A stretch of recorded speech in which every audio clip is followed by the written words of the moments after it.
Опасность, которую таджикам нельзя игнорировать. Досмотрите это видео до конца, и вы узнаете, о чем предупредили все население и что нужно делать, чтобы спасти свою жизнь. Подписывайтесь на наше обновление и точно будете в курсе всего самого актуального. Гидромедцентр Таджикистана сообщает о повышении дневной температуры воздуха в стране до плюс 47 градусов. По прогнозу синоптиков, 18 и 20 июля на территории Таджикистана усилится вынос жаркого воздуха. В связи с этим температура воздуха в дневные часы в долинных районах будет 39-44 градусов тепла, а по крайнему югу порядка 10 районов Хатлонской области, в том числе Шахритуз, Пянш, Нижний Пянш, Фархор и другие, воздух будет прогреваться до 45-47 градусов. В отдельных предгорных и горных районах тоже будет жарко, до плюс 35, плюс 40.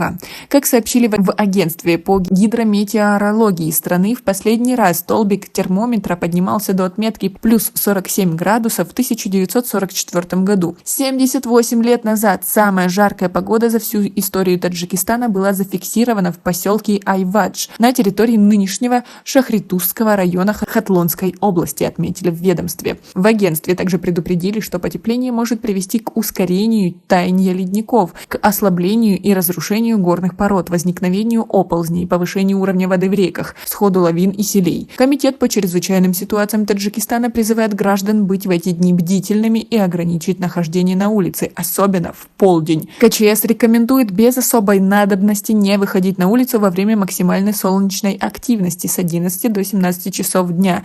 Если все-таки нужно выйти на улицу, то предпочтительно надеть просторную светлую одежду из натуральных тканей. На улице лучше держаться в тени и периодически заходить в магазины или помещения с кондиционером. Для защиты от обезвоживания организма необходимо больше пить, не менее 2-3 литров жидкости в день. Не рекомендуется употреблять алкоголь, в том числе и пиво, а также различные сладкие газированные напитки, которые не только не утоляют жажду, но и замедляют обменные процессы в организме. Есть необходимую легкую пищу: овощи, фрукты, отварную рыбу и курицу, холодные супы и окрошки. В помещении с кондиционером не рекомендуется снижать температуру воздуха ниже плюс 22-23 градусов Цельсия. Особое внимание в жару необходимо уделять детям. Детский организм намного чувствительнее к повышению температуры. И в особенности необходимо быть осторожными во время отдыха и купания и соблюдать правила безопасности вблизи рек и каналов, бассейнов и водоемов. А как вам в последние дни погода в Таджикистане? Свои ответы напишите нам, пожалуйста, в комментарии. Но таджики не особо прислушиваются к рекомендациям, ведь за прошедшие сутки на территории Таджикистана не зафиксированы чрезвычайные случаи природного или техногенного характера. Однако, к сожалению, вновь зарегистрированы несчастные случаи на воде.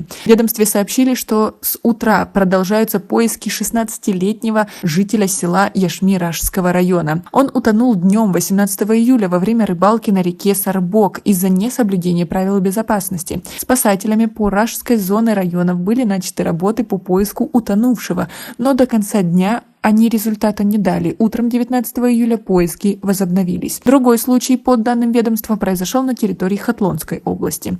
В канале, который берет свое начало из реки Кафарнихон, на территории района Насири-Хисра в Хатлонской области, было извлечено тело мужчины. Выяснилось, что 58-летний житель района Шахритуз во время купания утонул из-за несоблюдения правил безопасности. Тело было передано сотрудникам милиции, сообщили в комитете. Кроме этого, вечером накануне в результате поисково-спасательных работ из реки Сырдарья вытащили тело 23-летнего жителя города Бустон Сагдийской области. Он утонул, купаясь в запретной зоне реки. Тело передано соответствующим органам, сообщили в КЧС. В связи с тем, что уровень воды в реках страны из-за жары повысился и во избежание несчастных случаев на водоемах, комитет убедительно просит быть осторожными во время отдыха и купания, соблюдать правила безопасности вблизи рек, каналов, бассейнов и водоемов. Как вам такая ситуация? Свои ответы напишите нам, пожалуйста, в комментарии. И у нас пока на этом все. Оцените наше видео подпиской и лайком. До скорой встречи.